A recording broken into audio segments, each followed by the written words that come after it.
praise Yahweh! Hallelujah! Talagang napakasarap ng panahon, napakalamig. Amen. Gining-ginaw ba kayo mga kapatid? Amen. Talagang ginaw na ginaw tayong lahat. Pero sa kabila ng lahat ng ito, dapat pagsinikapan natin makarating sa pagtitipon ito dahil tayo ay patuloy na tinitipon ni Amang Yahweh. Amen? Sa mga prayer meeting, sa bawat tahanan, naroon tayo para tayo ay tipunin niya bilang mga tupa na kanyang itinalaga upang humayo lagi araw-araw. Amen? Dahil itong mga tungkulin natin ay pinangakuan natin, nakipagkubinante tayo kay Amang Yahweh. Nangako tayo, hindi naman kay Brother Rubining, hindi naman kay Nanggoling, hindi naman kay Mami, kundi sa Diyos na makapangyarihan sa lahat. Amen? Malakas na palakpak sa ating Diyos sa buhay. Praise the Lord. Now and forever. Praise the Lord. God is good. All the time. All the time. God is good. Maraming palakpak. Maraming grace.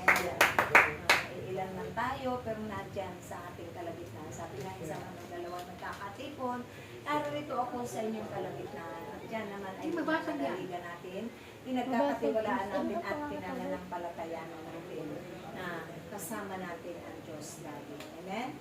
Hindi tayo binibigo sa ating mga kahilingan.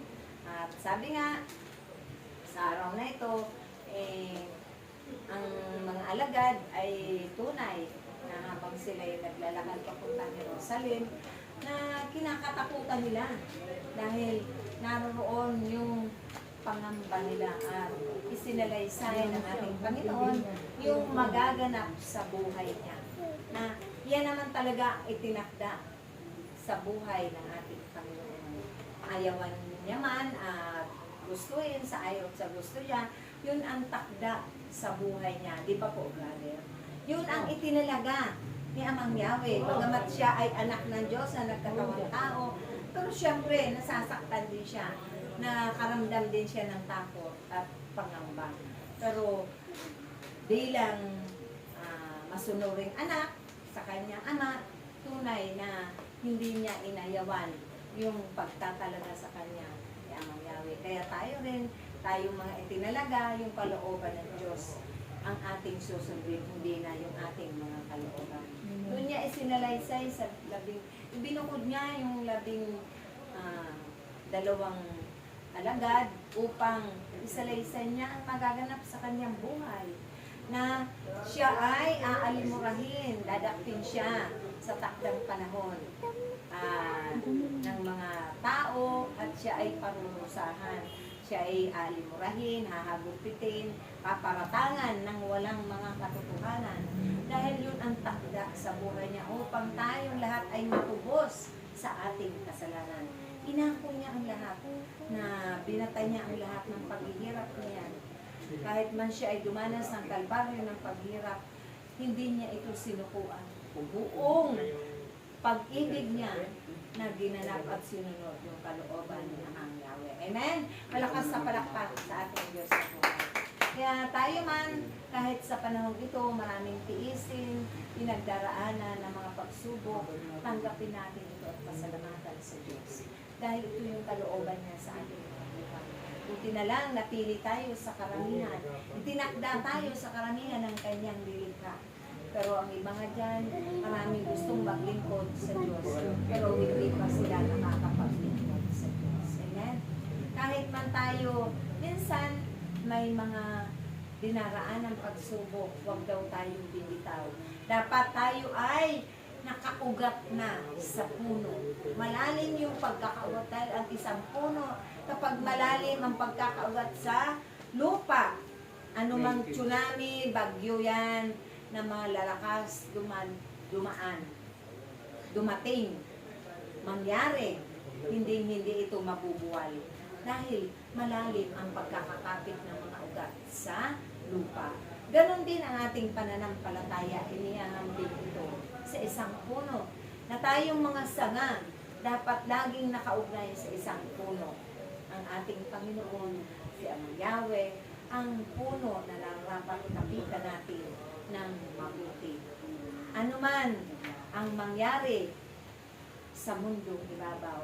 Ano man ang maranasan nating mga pagsubok, hindi tayo basta-basta hihiwalay. Mahihiwalay sa Kanya.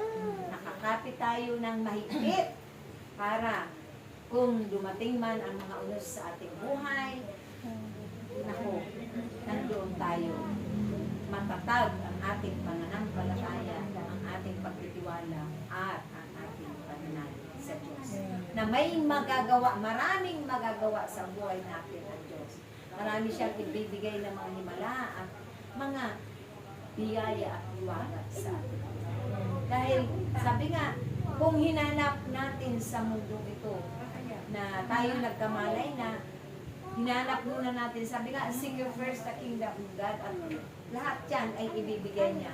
Yun daw pala ang dapat pangarapin natin bilang tao sa mundong ito, ang hanapin natin yung paghahari ng Diyos sa ating buhay. Dahil kung iba ang hinahanap natin, hindi tayo mapapabuti. Dahil walang tutulong sa atin ng Diyos sa ating buhay. Di ba po? Tama po ba yun, brother? Kasi maililigaw tayo ng masamang espiritu. Mabubulungan tayo. Hindi tayo mapupunta sa tuwid na daan.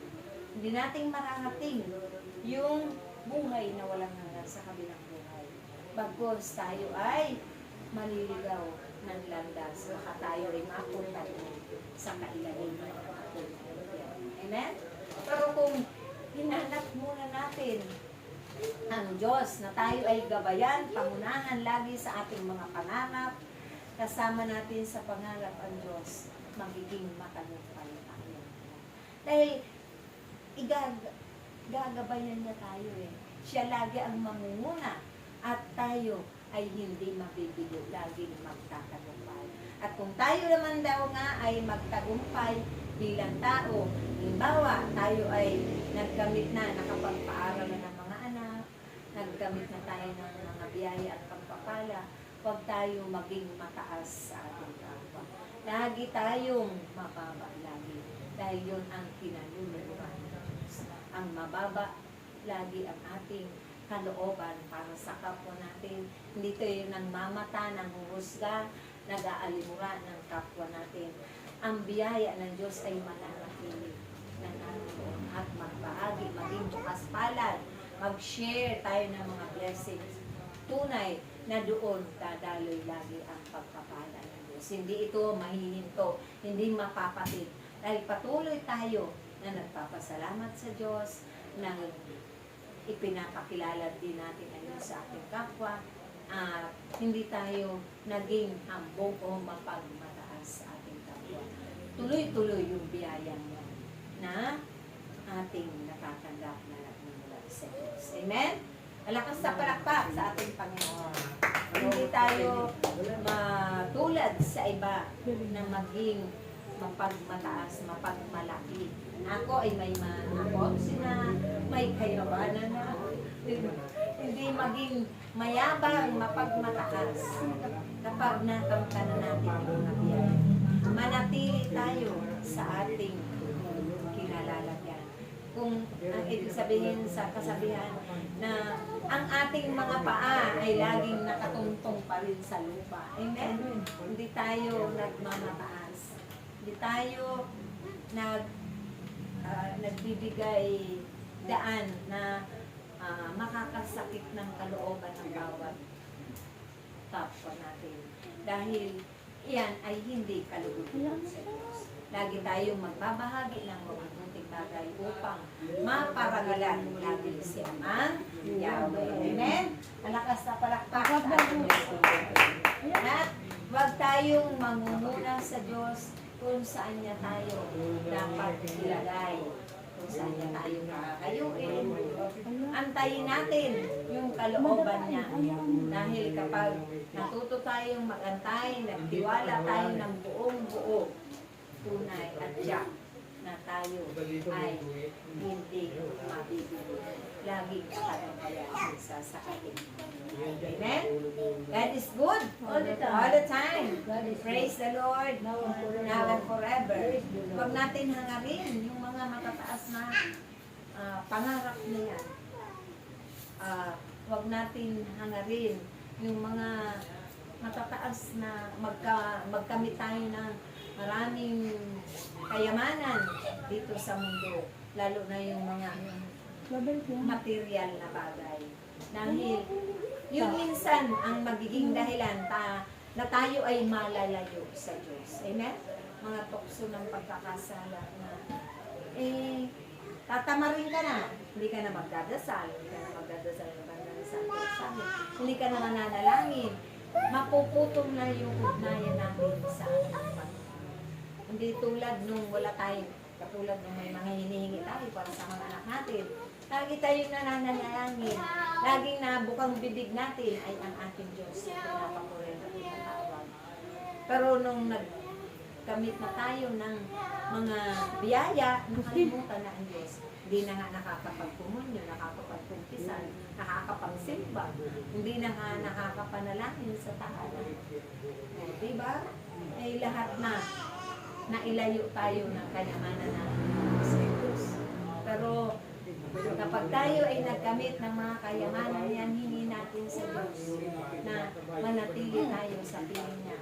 Manatili tayo na maglingkod hanggang wakas ng ating mga buhay. At laging mangunguna ang kanyang mga paggabay.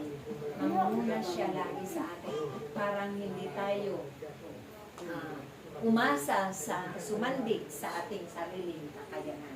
Amen? Kundi umasa tayo sa kakayanan ng Diyos. Dahil siya ang Diyos na maalam sa lahat. Siya ang Diyos na marunong sa lahat. At ang ating buhay ay mapapanulan. Hindi tayo mapapahamak.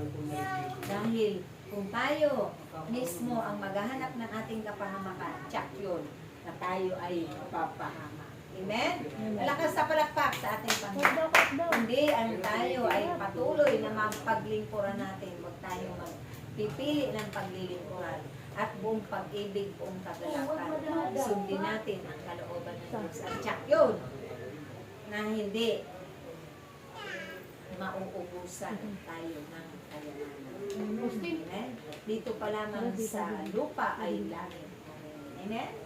God is good all the time. Praise the Lord now and forever. Hayaan natin ang Diyos ang magtalaga sa atin kung tayo ay maging isang warrior niya sa community. Dahil siya naman ang nakakaalam ng lahat. Wala naman po tayo maililihim. Di ba po, brother? Siya naman ang nakakakita via satellite. Kahit wala si Brother Dominic, gumawa tayo. Dahil alam ng Diyos, walang limit sa kanyang halaman. Ang lahat ng ating ginagawa. Maglingkod tayo ng buong katapatan, buong katotohanan, buong pag-ibig at buong kagalakan. At tsak yun, na tayong lahat ay magtatagumpay sa ating mga misyon. Amen? Ang misyon na pinagkatiwala sa atin ng Diyos ay ingatan natin yan. Pagyamanin natin yan at pahalagahan lang araw-araw sa ating buhay. Upang ang biyaya ng Diyos ay kanyang ibubuhos. Na parang tubig sa talon na walang humpay. Dahil isa yan sa kanyang pangako sa bawat isa sa atin. Kaya yun lamang po. Maraming salamat. Praise Yahweh. God is good.